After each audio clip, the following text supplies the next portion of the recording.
On Wednesday, the U.S. Supreme Court agreed to decide whether the former president can claim immunity as he defends himself against special counsel Jack Smith's federal election interference case.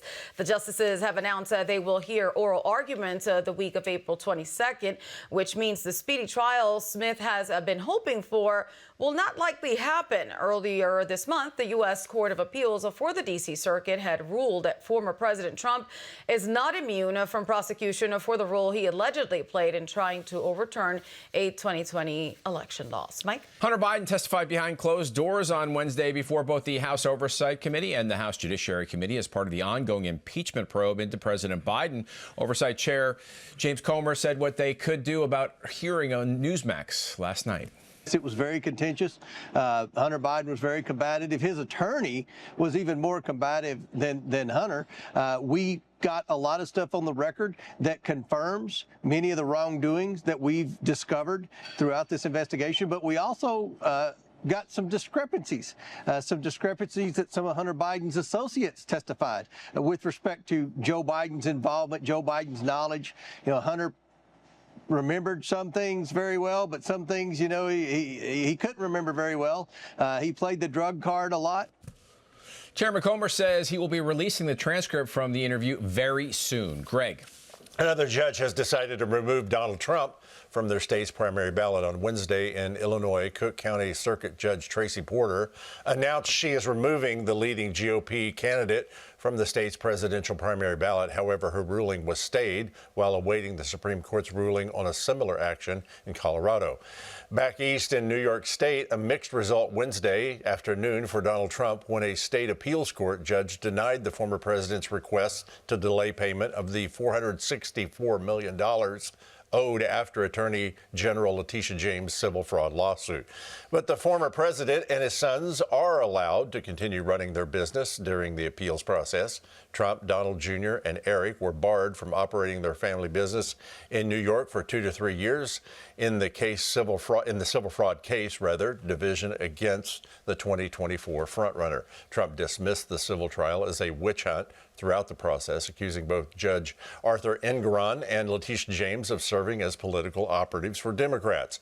The appellate judge's decision will temporarily allow Trump and his sons to continue running the business, but as for the massive judgment, it must be paid. The filing is a temporary order before the motion goes before the full appeals court next month. So let's talk with constitutional attorney, Victory News contributor KrisAnne Hall. Welcome to Victory News. Oh, thank you so much. Happy leap year. And happy leap year to you. There was there's a reason, and I don't know what it is. Is there a reason Tracy Porter tries to kick Donald Trump off the primary ballot so soon to that primary in Illinois, with the Supreme Court preparing their ruling on a similar action in Colorado? Well, the purpose is political. I mean, that's what we really need to understand. This is not a judicial action. This is a political action. Whether the judge is political or influenced by political influencers, it's definitely political. Because remember, even though they're announcing that he's not going to be on the ballot, they're actually staying the judgment, so he will be on the ballot. And they know that the Supreme Court's going to handle this. So this is more political tactic and basically political harassment for Donald Trump. So what kind of political tactic? The left always cries Russia, Russia, Russia. You see Russia do this. You see Venezuela doing this right now in their elections. So what political tactic is it, KrisAnne?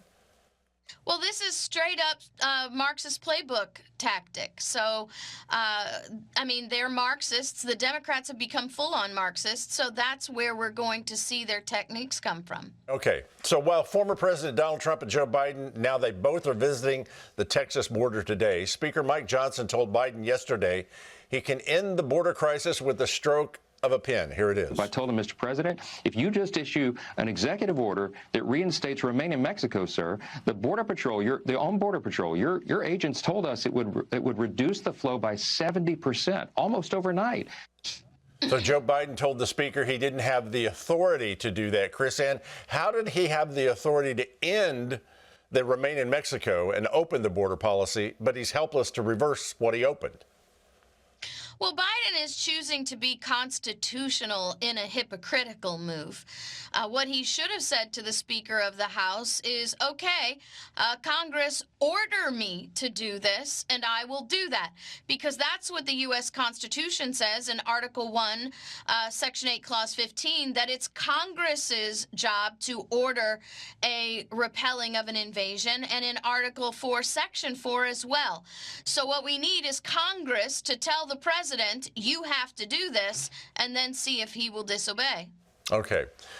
Far-left MSNBC host Rachel Maddow works herself into a panic about the Supreme Court if they support Donald Trump's presidential immunity while in office. Here she is. When they inevitably rule that presidents aren't immune from prosecution after they leave office, what that will tell Donald Trump, if by then he is president, is that he can never leave the office of the presidency.